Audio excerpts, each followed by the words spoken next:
So welcome to today's Greater Life CoffeeCast, and as we begin a new week and a fresh set of explorations of the four pillars, we also begin a new theme for the week. And where last week's theme was make the investment, this week's theme overall is gratitude. And today on the CoffeeCast, the case I want to make is that gratitude is our canary in the coal mine for our self-love, for our mental health, for our capacity, in fact, to see a future that is as bright as we would hope. And in the following, let me expand on that, what I mean. Well, if gratitude is the canary in the coal mine, what do we mean by that? Well, of course, the canaries in the coal mine were those that would warn us. They would forewarn us when down in the mines the conditions were no longer going to be habitable for human work, right? That I think it was the carbon monoxide levels were too high, and therefore if the canary carked it, what it meant was that the humans probably wouldn't have too much longer.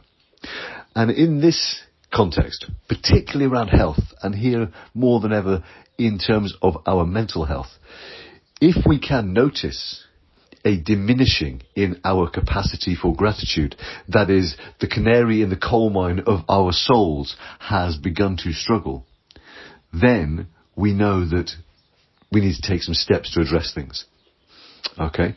And one of the big challenges to this is the idea that, and it's, I don't know the full roots of the extent of the kind of Judeo-Christian influence on this, but it certainly does go deep, is this idea that we are sinners, right?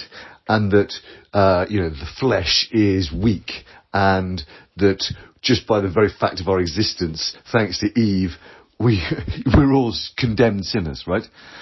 And so what that means is that there is this hangover, this assumption that we're basically just not very good. And therefore, we're not worthy.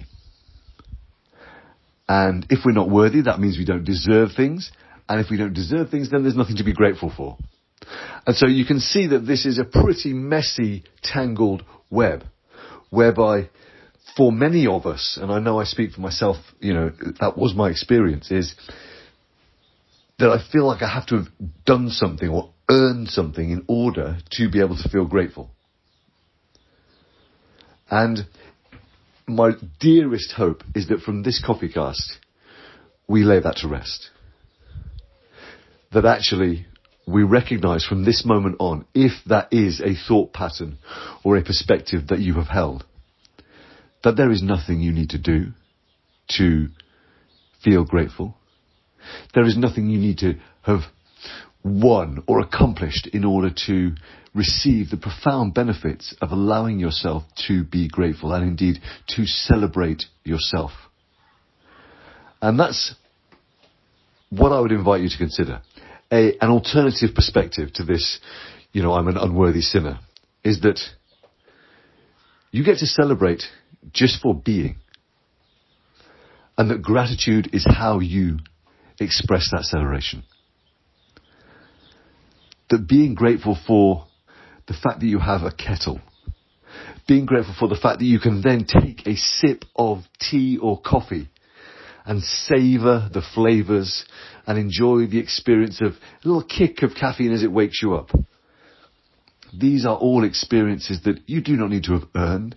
They are experiences to be cherished, to be celebrated, to be grateful for.